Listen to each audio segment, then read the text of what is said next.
esposo da Rossana, pai da Vivi e do RJ. Isso.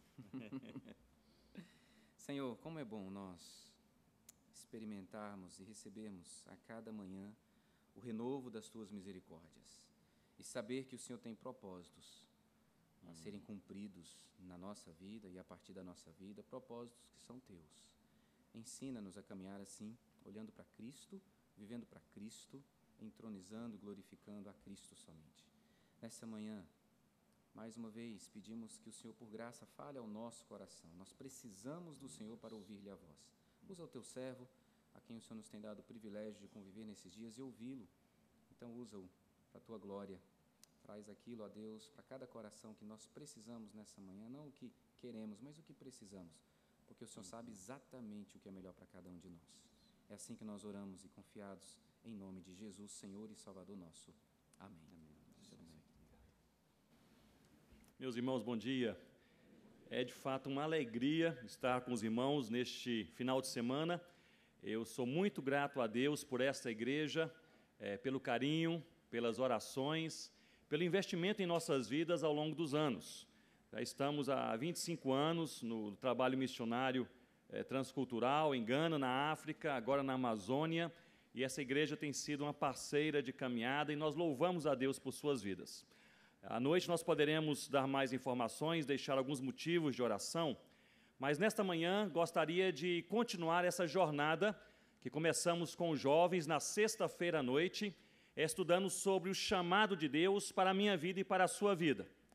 E nós temos feito isso com base na segunda carta de Paulo a Timóteo.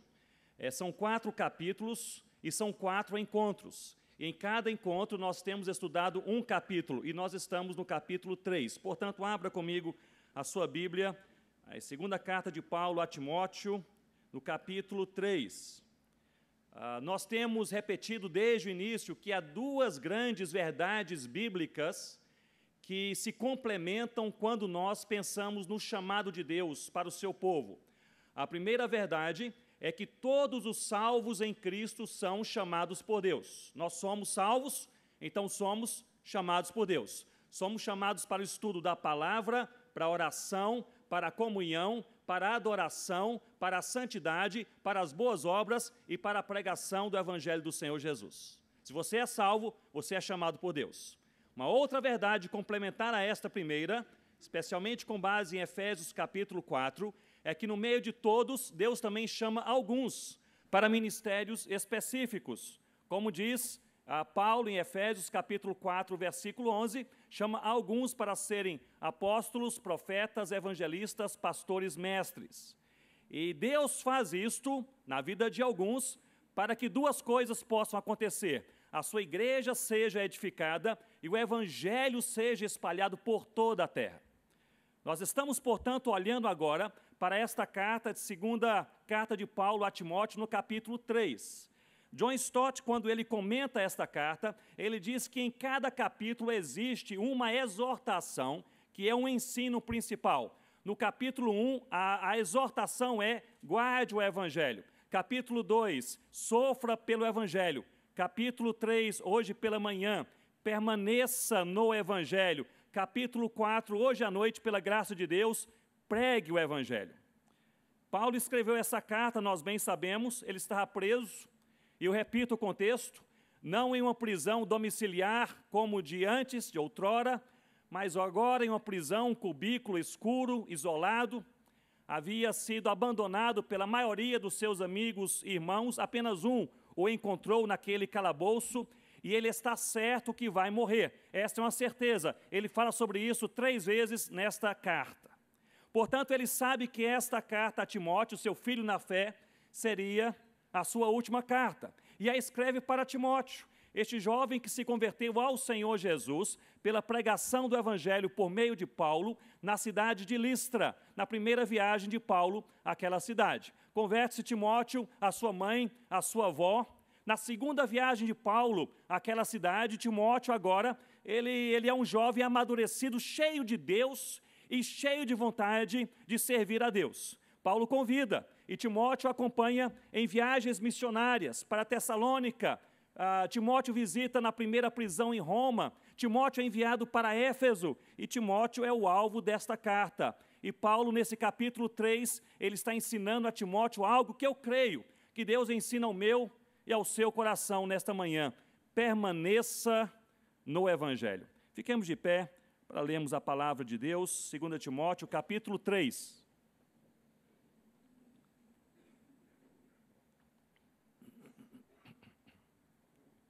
Versículo 1. Sabe, porém, isto: nos últimos dias sobrevirão tempos, o que, irmãos? Difíceis. Pois os homens serão egoístas, avarentos, jactanciosos, arrogantes, blasfemadores, desobedientes aos pais, ingratos, irreverentes, desafeiçoados, implacáveis, caluniadores, sem domínio de si, cruéis, inimigos do bem, traidores, atrevidos, enfatuados, mais amigos dos prazeres que amigos de Deus, tendo forma de piedade, negando-lhe, entretanto, o poder. Foge também destes. Pois entre estes se encontram os que penetram sorrateiramente nas casas e conseguem cativar mulheres, sobrecarregadas de pecados, conduzidas de várias paixões, que aprendem sempre e jamais podem chegar ao conhecimento da verdade. E do modo que, porque Janes e Jambres resistiram a Moisés, também estes resistem à verdade. São homens de todo corrompidos, onde, meus irmãos? Na mente, réprobos, quanto à fé. Eles, todavia, não irão avante, porque a sua insensatez será a todos evidente, como também aconteceu com a daqueles. Tu, porém, tens seguido de perto o meu ensino, procedimento, propósito, fé, longanimidade, amor e perseverança. As minhas perseguições, os meus sofrimentos, quais me aconteceram em Antioquia, Icônio e Listra, que variadas perseguições tenho suportado. De todas, entretanto, o que, irmãos? Me livrou o Senhor. Ora, todos quantos querem viver piedosamente em Cristo Jesus serão perseguidos, mas os homens perversos, impostores, irão de mal a pior, enganando e sendo enganados. Tu, porém, todos juntos, versículo 14, tu, porém, permanece naquilo que aprendeste e de que foste inteirado, sabendo de quem o aprendeste. E que agora, desde a infância, sabes as sagradas letras, que podem tornar-te sábio para a salvação pela fé em Cristo Jesus. Versículo 16 e 17, todos juntos. Toda a Escritura é inspirada por Deus e útil para o ensino, para a repreensão, para a correção, para a educação na justiça, a fim de que o homem de Deus seja perfeito e perfeitamente habilitado para toda boa obra. Vocês podem se assentar com suas Bíblias abertas nesse texto. Todo o capítulo é um alerta. Se pudéssemos colocar um capítulo alternativo neste texto, seria: prepare-se, Timóteo, prepare-se. E esse alerta, ele se torna mais específico logo no versículo 1. Prepare-se para viver tempos difíceis. Pois no versículo 1 nós lemos assim: sabe, porém, isto, nos últimos dias sobrevirão tempos difíceis. Esses últimos dias são os dias inaugurados pela vinda do Senhor Jesus. São os dias de Paulo, são os dias de Timóteo e são os nossos dias. Nós vivemos nesses últimos dias. E o alerta de Paulo a Timóteo é que esses últimos dias serão dias ou tempos difíceis. A palavra grega aqui, difíceis, é difíceis de suportar, ou mesmo dias furiosos. Na verdade, é uma palavra que ocorre apenas aqui e em um segundo lugar, quando a palavra de Deus nos fala sobre aqueles dois endemoniados gadarenos, em que eles estavam furiosos. É a mesma palavra. A ideia aqui é que nós viveremos dias furiosos, dias terríveis, dias quase insuportáveis. Portanto, é um alerta para Timóteo, para o seu coração, para o meu coração. Nós enfrentaremos dias difíceis. Mas qual é o motivo desses dias difíceis? Seria talvez o aquecimento global, seria talvez uma ideologia, seria talvez um movimento político, Seria talvez o crescimento da intelectualidade da ciência? Não, Paulo explica logo no versículo 2. Ele diz, pois os homens serão. Os homens são os responsáveis pelos dias difíceis. E ele cita aqui 19, e nós lemos, 19 características de homens e mulheres que vivem em pecado, e esta vida em pecado torna a sociedade uma sociedade furiosa. E os dias nos quais nós vivemos, dias difíceis. E nós bem sabemos que a solução que Paulo, ele apresenta a Timóteo no capítulo 1 e no capítulo 2, para ele resistir no dia mau, para ele permanecer em Cristo no dia difícil, perante essa sociedade furiosa que tenta nos influenciar, a solução não é o crescimento da intelectualidade, a solução não é a amizade pessoal, a solução não é nem a família, a solução não é nem a igreja, a solução é o Evangelho do Senhor Jesus. Portanto, nós vivemos dias furiosos. Há 19 características pecaminosas na sociedade na qual estamos inseridos. E a sociedade furiosa também nos afeta e tenta nos contaminar dia após dia, na escola, na igreja, no trabalho, na nossa mente, na internet, no coração, nas redes sociais. E a solução para isso é tão somente o Evangelho do Senhor Jesus. E nós sabemos que na teologia paulina, o Evangelho é o próprio Senhor Jesus. E é o Senhor Jesus em duas dimensões, quem Ele é e o que Ele fez por nós. Portanto, conhecer o Evangelho é conhecer Jesus. Viver o Evangelho é viver Jesus. Amar o Evangelho é amar Jesus. Proclamar o Evangelho é proclamar Jesus. E negar o Evangelho é negar Jesus. E quando pensamos sobre o Evangelho e sua relação com a cultura, com a nossa sociedade furiosa, pecaminosa, corrompida e que tenta dia a dia corromper a própria igreja, quando pensamos nessa relação, nós podemos imaginar que o Evangelho, que é o próprio Senhor Jesus, ele é supracultural, porque foi desenhado por Deus para todas as culturas da terra. Mas não é apenas supracultural, mas também multicultural, porque o Evangelho, que é Jesus, traz pessoas de todas as tribos, línguas, povos e nações para os pés do Cordeiro de Deus. Não é apenas supracultural e multicultural, mas é também intercultural, porque essas pessoas redimidas e salvas, elas têm amor, têm comunhão, são igreja, são família, elas se relacionam. O Evangelho é também cultural, porque sendo Jesus, Ele foi revelado no nosso tempo e na nossa história. Sabemos que o Evangelho é também supracultural e transcultural, porque foi desenhado para todos os povos e deve ser levado de uma cultura para uma outra cultura, pelo mandamento do Senhor Jesus em Mateus capítulo 28. E este Evangelho, por fim, ele é também contracultural, porque ele alcança o homem em sua cultura e o transforma. E é isso que o Evangelho faz comigo e com você a cada dia. Nós vivemos em dias difíceis, em uma sociedade furiosa, corrompidos e sendo corrompida a cada dia pelo pecado, e a solução é o Evangelho, quem é Jesus e o que Ele fez por nós. Mas Paulo, ele vai adiante nesse alerta. O primeiro alerta poderia ser definido: prepare-se para viver dias difíceis.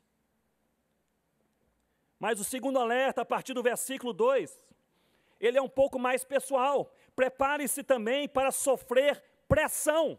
E a ideia do texto aqui é esta, é que nós estamos vivendo dias furiosos em que nós somos diariamente pressionados. Paulo não está relatando apenas sobre a pecaminosidade da humanidade, coisas que acontecem fora da igreja, mas ele está falando com Timóteo sobre o coração do homem e até mesmo o coração do homem redimido no Senhor Jesus. Ou seja, Timóteo, você é crente. Timóteo, você é redimido por Deus. Timóteo, Deus o guarda em suas mãos, mas há um alerta: você se prepare para sofrer pressão. E ele lista então essas 19 características pecaminosas. Talvez o resumo das 19 poderia ser encontrado no versículo 4, em que Paulo ele diz que o problema dos homens é que eles não são filoteoi, amigos de Deus, mas são filautói, amigos deles próprios. Ou seja, os homens não buscam a Deus, buscam a própria satisfação, não buscam a vontade de Deus, buscam a própria vontade. E Paulo resume como sendo, parece, esta raiz de todos os males. Mas há 19 características bem alinhadas aqui. As 5 primeiras apontam para características pessoais em relação a outros. Os homens serão egoístas, ou seja, pensam apenas em si mesmos. Avarentos, investem apenas nos seus interesses. Jactanciosos e arrogantes, agem como se fossem superiores aos outros. Blasfemadores, falam mal de outros e falam mal de Deus. As 5 outras características se referem a distúrbios no meio familiar, de relacionamento mais próximo, especialmente pensando na família e pensando nos jovens, dizendo: serão nesses dias furiosos por causa do pecado, e por isso precisamos do Evangelho. Serão desobedientes aos pais, serão ingratos, no contexto, ingratos à família, serão irreverentes, a palavra aqui é desrespeitosos, serão desafeiçoados, ou seja, sem amor, e serão implacáveis, sem espírito de perdão e sem reconciliação. Aqui a palavra, talvez, uma outra palavra a ser traduzida seriam rebeldes. As outras 9 características se referem a ataques mais diretos a Deus. Serão caluniadores, sem domínio próprio, cruéis, inimigos do bem, traidores, atrevidos, enfatuados, mais amigos dos prazeres que amigos de Deus, tendo forma de piedade. Meus irmãos, isso é impressionante e terrível, porque parece que Paulo agora deixa claro que ele não está falando apenas do mundo, mas também da igreja. Tendo forma de piedade, negando-lhe, entretanto, o poder, ou seja, a transformação de vida. Falam como se fossem redimidos, mas não são. Cantam hinos bonitos, mas não têm corações transformados. Falam de Deus, mas têm interesse apenas em satisfazer a própria carne. E Paulo dá esse alerta a Timóteo, que eu creio que é também para mim e a sua vida: foge também destes, ou seja, esses comportamentos, eles podem facilmente nos contaminar. A ideia aqui não é fugir da pessoa, é fugir do pecado. Nós estamos no meio do mundo, nós vivemos nas ruas, nas escolas, nas universidades, nas nossas casas, nos condomínios, nas igrejas, nos relacionamentos pessoais, mas é a palavra de Deus dizendo: guarda o seu coração, guarda o seu coração. Mas como fazer isso, meus irmãos? E a resposta, ela se encontra no capítulo 1 e no capítulo 2, como nós vimos nesses 2 últimos dias. A resposta, mais uma vez, é o Evangelho. É o Evangelho. Olhe bem para mim nesse momento e reflita comigo. O Evangelho tem essa capacidade de lançar luz. O Evangelho é a verdade e é o poder de Deus. E o Evangelho tem essa capacidade de lançar luz e nos fazer ver as coisas como elas são. E quando nós buscamos a Deus, na palavra de Deus, somos edificados em Deus, e o Evangelho lança luz sobre a nossa vida, nós vemos 2 coisas. Nós vemos a bondade de Deus, não é isso? Quando nós buscamos a Deus, e o Evangelho abre os nossos olhos, nós enxergamos a bondade de Deus. Louvado seja Deus, temos uma família. Louvado seja Deus, nós somos salvos em Cristo. Louvado seja Deus, nós temos aqui irmãos e irmãs. Louvado seja Deus, nós temos um chamado. Louvado seja Deus, nós temos uma casa, temos provisão. Nós temos aqui pais e filhos. Louvado seja Deus. Quando o Evangelho ilumina a nossa vida, nós vemos a bondade de Deus. E o resultado, ao vermos a bondade de Deus, deve ser celebração. Louvado seja o nome do Senhor Jesus. Mas o Evangelho também nos faz ver os nossos pecados. Essa mesma luz que abre os nossos olhos para enxergarmos a bondade de Deus, abre os mesmos olhos para enxergarmos o pecado da nossa alma. E se o resultado, ao vermos a bondade de Deus, é a celebração, o resultado, ao vermos o pecado do nosso coração, deve ser o arrependimento. E é isso que o Evangelho faz no mesmo movimento, ao mesmo tempo, na mesma palavra, na mesma vida. A gente abre os olhos, louvado seja Deus. Senhor, preciso da tua misericórdia, perdoe os meus pecados em nome do Senhor Jesus. Alguns meses atrás eu estava em uma aldeia da etnia Sateré, na Amazônia, Sateré Maué. Rossana e eu estamos plantando igrejas entre as etnias Mura e a etnia Sateré Maué. E estava em uma aldeia na região de Maués, e a aldeia estava cheia de visitantes, de outros indígenas, de outras aldeias. Então não havia um local assim para mais propício para pernoitar. Eles falaram: Ronaldo, você vai ter que dormir, colocar sua rede mais na periferia da aldeia. E ali eu cheguei, tinha uma certa cobertura de palha, eu preparei ali, coloquei a minha rede, já era quase de noite, logo anoiteceu. Era uma noite sem lua, sem estrelas, então bastante escura, totalmente escura. E ali então preparei a minha rede, comi alguma coisa e me deitei. E você está no meio da Amazônia, numa noite escura, sozinho, na periferia da aldeia, então você fica mais alerta, não é? Então deitei ali com uma lanterna do lado, uma faca do outro lado, e pensei, vou tentar dormir. E depois de alguns minutos eu ouvi um ruído. E se você está sozinho numa situação dessa, você se assusta. Eu ouvi um ruído, eu peguei a minha lanterna, aquele breu, aquela total escuridão, não enxergava nada. Aquele ruído bem perto da minha rede, eu liguei a minha lanterna e foquei na fonte daquele ruído. E era uma flor belíssima, com 2 passarinhos da noite, parecidos com colibris, mas um outro tipo, brincando sobre aquela flor. E eu não havia visto nem a flor e nem ouvido os passarinhos, mas estavam ali. Eu liguei a lanterna, a luz me fez ver uma coisa que eu não enxergava antes. E assim é o Evangelho, que nos faz ver a beleza de Deus, a bondade de Deus, a graça de Deus. Você é salvo do Senhor Jesus, você está aqui nesta manhã, Deus te deu vida, de Deus salvação, de Deus certeza, de ter fé no Cordeiro de Deus que tira o pecado do mundo, lhe deu família, lhe deu igreja, lhe deu ar para você respirar. Você está aqui e quando a luz do Evangelho nos faz ver a beleza de Deus, a bondade de Deus, é celebração, louvado seja o nome do Senhor Jesus. Daí eu pensei, 2 passarinhos inofensíveis, tirei uma foto, desliguei a lanterna, tentei dormir. Meia hora depois, um outro ruído diferente, do outro lado. Liguei a lanterna e olhei, era uma cobra.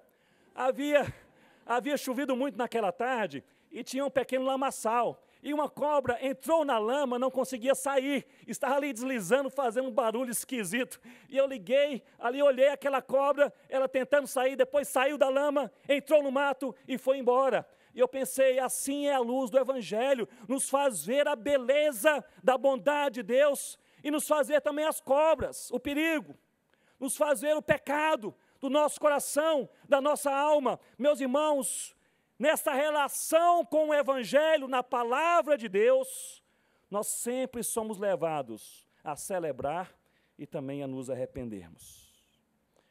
Prepare-se para viver dias difíceis. Prepare-se para sofrer pressão. Mas a partir do versículo 10, nós encontramos um outro alerta. Prepare-se para andar na contramão. Na contramão. No versículo 10, nós lemos assim, tu, porém. Essa expressão, tu, porém, ocorre várias vezes nessa carta. E a tônica desta carta e a tônica dessa expressão é justamente, seja diferente. Tu, porém.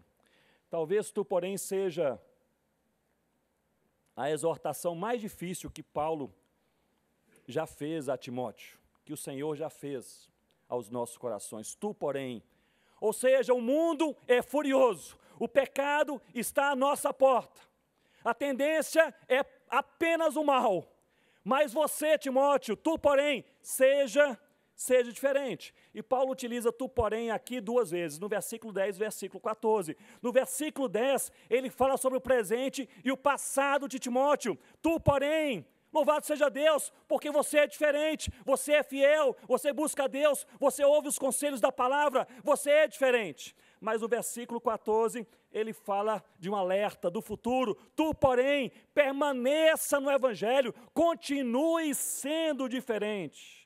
permanece naquilo que aprendeste. Seja diferente, ande na contramão.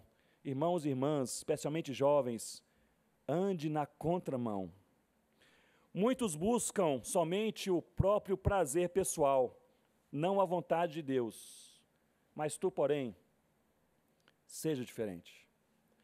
Muitos namoros não são santos e nem puros.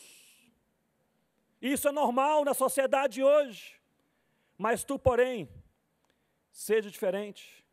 Muitos filhos não ouvem os pais são retrógrados, são antigos, querem ouvir apenas os mais jovens, mas tu, porém, seja diferente. Muitos correm apenas atrás do prazer pessoal, daquilo que enche o próprio coração, não daquilo que enche o coração de Deus, mas tu, porém, seja diferente. Muitos escolhem empregos e cargos apenas pela segurança financeira, ou por algum tipo de benefício, não pela vocação ou pela oportunidade de servir a Deus, mas tu, porém, ande na contramão, seja diferente. Muitos estão atrás de situações fáceis, talvez no meio de uma certa corrupção, do jeitinho brasileiro, torcer a lei aqui, ganhar alguma forma, de uma maneira ilícita ali, mas tu, porém, você é redimido, você seja diferente, ande na contramão. Tu, porém, talvez seja a exortação bíblica mais contundente de Paulo a Timóteo em todas as duas cartas. Seja diferente. Meu irmão, minha irmã, olhe bem para mim nesse momento e reflita comigo. O chamado de Deus para a sua vida e a minha vida é este. O chamado de Deus é para sermos diferentes, para andarmos na contramão. Isso não é fácil. Os dias são furiosos, o mal está ao nosso redor, ele está à nossa porta, facilmente entra na mente, desce ao coração e se transforma em nosso próprio comportamento, mas pela graça do Senhor e pelo Evangelho do Senhor Jesus Cristo, podemos ser diferentes. Podemos ser diferentes. Mas como ser diferente? A partir do versículo 14. Olhe comigo versículos 14, 15 e 16. Paulo explica como ser diferente. Tu, porém, permanece naquilo que aprendeste e de que foste inteirado, sabendo de quem o aprendeste, e que desde a infância sabes as sagradas letras que podem tornar-te sábio para a salvação pela fé em Cristo Jesus. E versículo 16, toda o que, irmãos? Escritura é inspirada por Deus. E ela é útil, não é apenas inspirada por Deus, não é apenas um livro histórico, mas é útil para o ensino, para a repreensão, para a correção, para a educação na justiça. Ou seja, como ser diferente? Como ser diferente? Eu poderia resumir com 3 pontos. Primeiro, creia na palavra de Deus. Segundo, permaneça na palavra, lendo, compreendendo e obedecendo a palavra de Deus. Terceiro, ensina a palavra. Creia na palavra, permaneça na palavra, ensine a palavra.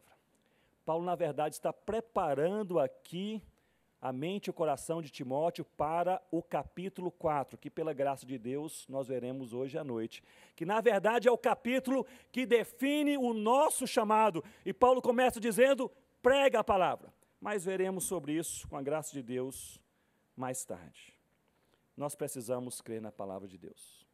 Permita-me apenas mencionar, meus irmãos, que quando nós cremos na palavra de Deus, deixe-me refrasear, quando nós verdadeiramente cremos na palavra de Deus, há 2 resultados que se tornam claros em nossos corações. Nós passamos a ter descanso e expectativa.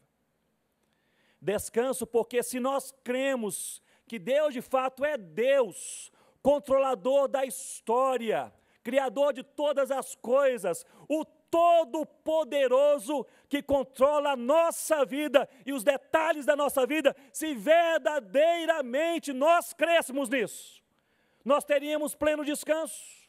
Poderíamos ir para a nossa casa hoje à noite e podemos, pela graça de Deus, crendo na palavra de Deus, deitar na nossa cama, conversar com a nossa alma, falando descanso a minha alma no Senhor, porque Deus cuida de mim. Talvez você esteja quebrado, aflito, angustiado nessa manhã. Eu quero lhe encorajar em nome do Senhor Jesus a você crer na palavra de Deus. O Deus Todo-Poderoso controla até mesmo o incontrolável. Mas este é o primeiro sintoma quando nós cremos na palavra, é descanso. O segundo sintoma é expectativa. Porque se por um lado nós descansamos, Deus é Deus e controla a minha vida, estou em boas mãos, posso dormir tranquilo nessa noite. Por outro lado, graças a Deus, em Deus qualquer coisa nova e boa pode acontecer. Porque me acompanhe, sem Deus nada acontece, mas com Deus qualquer coisa pode acontecer. Não há coração tão duro que Deus não possa quebrar. Vocês creem nisso? Não há família tão quebrada que Deus não possa restaurar. Não há filho tão perdido nas trevas, pelo qual você ora dia e noite, que Deus não possa trazer de volta. Não há igreja tão morta que Deus não possa reavivar. Não há igreja, aliás, tribo tão distante que Deus não possa alcançar. Se sem Deus nada acontece, com Deus qualquer coisa pode acontecer. Portanto, à medida que nós cremos na palavra, permanecemos na palavra e ensinamos a palavra, nós temos descanso e nós temos também expectativa. Louvado seja o nome do Senhor Jesus. Portanto, alertas para o nosso coração. Prepare-se para viver dias difíceis. Prepare-se para sofrer pressão. E prepare-se para andar na contramão. Você pode falar comigo? Contramão. Contramão. Seja diferente. Não é fácil, mas Jesus está conosco todos os dias. Todos os dias. Gostaria de encerrar trazendo à sua mente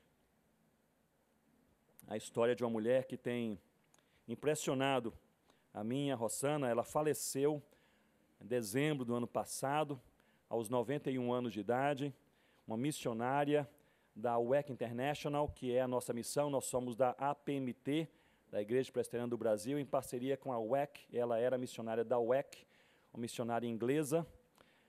O seu nome, Helen Roosevelt, mulher de Deus. Se vocês procurarem no YouTube algumas das suas mensagens e entrevistas, vocês serão tremendamente edificados. A Helen, ela era uma médica missionária que serviu no Congo na década de 50, 60 e 70, durante a Guerra Civil. A Helen, aquela missionária inglesa, ela era extremamente bem preparada. Ela era médica, era enfermeira e tinha doutorado em medicina pela Universidade de Cambridge. Mulher extremamente bem preparada. Foi para o Congo no meio da Guerra Civil, aos 28 anos de idade, solteira, missionária. Chegou ali, primeira coisa que ela fez, ela fundou uma escola de enfermeiras missionárias africanas e treinou mais de 100 e espalhou por todo aquele país. Ela chegou no interior daquele país e percebeu que não havia nenhum hospital. Ela levantou recursos, pela graça de Deus, construiu um hospital com 100 leitos. E ali tratou milhares e milhares de pessoas. Mas, algum tempo depois de 2 anos de trabalho, missionários foram perseguidos, alguns foram mortos e alguns foram levados em cativeiro, foram sequestrados. E a Helen foi uma dessas missionárias que foi sequestrada. E ela passou um tempo prolongado em cativeiro e passou por experiências terríveis. Em um dos seus diários, ela descreve os horrores do cativeiro e ela diz assim: eles me puxavam pelos pés, batiam em minha cabeça, chutavam-me na boca, quebraram os meus dentes, me humilharam, insultaram, agrediram dia a dia. Em outro diário, em outra entrada no seu diário, semanas depois, ainda em cativeiro, ela escreve: em uma das noites, o horror ultrapassou todos os limites, e eu fui violentamente abusada sexualmente. Eu senti que Deus havia me abandonado. Dias depois, ela escreve novamente no seu diário: logo depois, eu senti uma impressionante presença de Deus, que me dizia: Helen, estes não são os seus sofrimentos, são os meus. E o Senhor me encontrou com braços abertos e indizível amor seu conforto foi total, e eu entendi que seu amor me era suficiente. Meus irmãos, é um milagre de Deus. E ela em cativeiro, tendo encontro com Deus, sendo consolada por Deus. Foi liberta do cativeiro, a levaram para a Inglaterra, passou quase 1 ano hospitalizada, tendo seus ossos ali tratados, seus traumas, problemas, dentes que perdeu, etc., quebraram seus pés, não conseguia andar direito. Depois de 1 ano, saiu do hospital, voltou para a missão e disse, eu quero voltar para o Congo. E a missão disse, nós não vamos enviá-la. E ela disse, onde está a carta para eu assinar que estou saindo da missão, porque voltarei para o Congo. E a missão, por fim, então, concordou e a enviou de novo para o Congo, para o mesmo lugar. Ela chegou, percebeu que o hospital que ela havia construído, com 100 leitos, havia sido totalmente destruído. Ela não pensou 2 vezes, escreveu para as suas igrejas na Inglaterra, Deus levantou o recurso, ela construiu um novo hospital, com 250 leitos, e um leprosário, e uma maternidade, e tempos depois fundou uma escola de medicina no Congo. Uma mulher de Deus. A Helen, antes de falecer, ela escreve uma carta a missionários e ao povo de Deus. Eu gostaria de ler apenas o último parágrafo desta carta. Ela está falando sobre o problema na vida do povo de Deus em relação ao Evangelho, que é o Senhor Jesus. E a doutora Helen diz assim, o problema é quando nós não queremos só Jesus. Nós queremos Jesus e mais alguma coisa. Nós queremos Jesus e a popularidade. Queremos Jesus e o sucesso. Queremos Jesus e os aplausos. Nós queremos Jesus, mas também um reconhecimento. Queremos Jesus, mas queremos ser os primeiros. Queremos Jesus, mas também queremos ser os melhores. Oh, meus irmãos, isso não é possível. Não. Nós devemos desejar somente Jesus, que é o Evangelho de Deus. Vamos orar, curva a sua cabeça. Prepare-se para andar na contramão do Evangelho de Deus, na contracultura, para a glória do nosso Deus. Oremos ao Senhor. Deus, nós nos alegramos, porque o Teu Evangelho mostra em nossas vidas a Tua bondade e também o nosso pecado. E perante a Tua bondade nessa manhã, nós só podemos falar, louvado seja o Teu nome, nós não a merecemos. É a Tua graça, nós não a merecemos. Nós somos rebeldes contra o Senhor, e o Senhor nos salvou, nos amou, o Senhor nos guarda. Nós não temos quase nenhuma fé, e mesmo assim o Senhor nos conforta, nos segura em Tuas mãos, e nos ajuda a crer. Louvado seja o Teu nome. Ó Deus, mas quando enxergamos a Tua bondade, enxergamos também os nossos pecados. E perante os nossos pecados, nós falamos com sinceridade de coração, que o Senhor nos perdoe em nome do Senhor Jesus. Porque nós queremos desejar somente Jesus. Não Jesus e mais alguma coisa, mas só Jesus.